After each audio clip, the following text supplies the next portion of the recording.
Marcos laban sa Marcos. Tahas ang sinabi ni Senator Amy Marcos sa rally ng Iglesia ni Cristo kagabi na gumagamit ng droga si Pangulong Bongbong Marcos at ang First Family. Agad pumalag ang presidential son na si Congressman Sandro Marcos. Live mula sa Batasang Pambansa nangungunan sa balita si News 5 House Correspondent Marian Enriquez. Marian, ano sabi ni Congressman Sandro at ano naman ang tugon ni Senator Amy? Jiggy, bago ko nga sagutin yan, ilatag muna natin itong mga paratang na binitawan ni Senator Amy Marcos sa rally ng Iglesia ni Cristo kagabi. Pakinggan natin itong bahagi ng kanyang talumpati. Batid ko na nagdadrag siya. Nalaman ko at ng pamilya, nalaman ng pamilya, seryoso ito. Minsan, kami ng Presidential Guard at Metro Gompa ang naglilinis tuwing nagpa-party po sila. Mas lumala ang kanyang pagkalulong sa droga.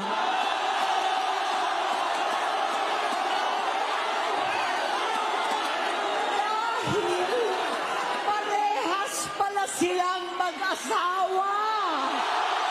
Kinasusuklaman ko pa ang pag-alok ng mag-inang si Sandro ng droga ang aking mga anak at iba pang mga kamag-anak. Yan ang hindi ko na mapapalampas.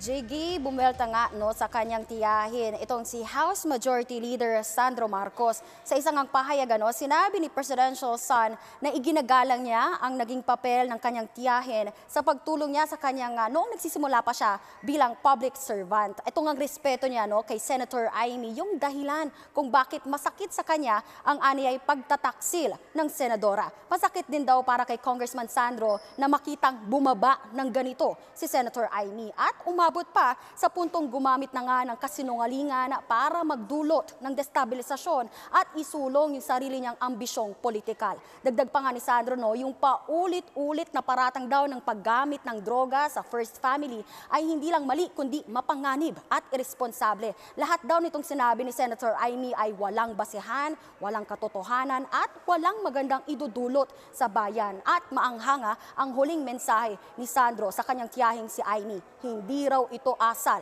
ng isang tunay na kapatid. Pero sinagod agad yan ni Senator Amy. Gusto lang daw paingayin ito ni Congressman Sandro yung usap-usapang hindi siya tunay na kapatid ni PBBM. Hamon nga ni Senator Amy handa siyang magpa-DNA test pero dapat daw magpa-hair follicle test ang First Family. Jiggy. Marian, anong reaksyon ng ibang kongresista sa isyong ito? Jiggy, naghamon nga itong si Davao City Representative Pulong Duterte ng hair follicle drug testing sa lahat ng government officials. At hindi raw ito personal para lang daw ito sa transparency at integridad sa pamahalaan. Nararapat lang daw kasi na masiguro na ang namumuno sa bayan ay may sapat na kakayahan at hindi mga bangag. Tinawag naman ni Akbayan Party List Representative Percy Sendanya na toxic family drama ang patutsadahan nitong pamilya Marcos. At umaasa nga raw siya na magpasa na ng anti-political dynasty bill para nga mawakasan na yung mga ganitong drama. Para naman kay ML Party List Representative Leila de Lima, dapat patuloy na magbantay, manatiling mapanuri at alerto ang taong bayan, lalo sa mga panawagan at pagkilos na nagsusulong lang ng propaganda at pansariling agenda. Yan muna ang latest dito sa Kamara. Balik sa iyo, Jiggy. Yan ang ulat ni News 5 House Correspondent Marian Enriquez live mula sa Batasang Pambansa. Mga kapatid, Jiggy Manikad po. Pagdating sa mahalagang balita sa loob at labas ng bansa, dapat una sa lahat, mag-follow at mag-subscribe na sa social media pages ng News 5.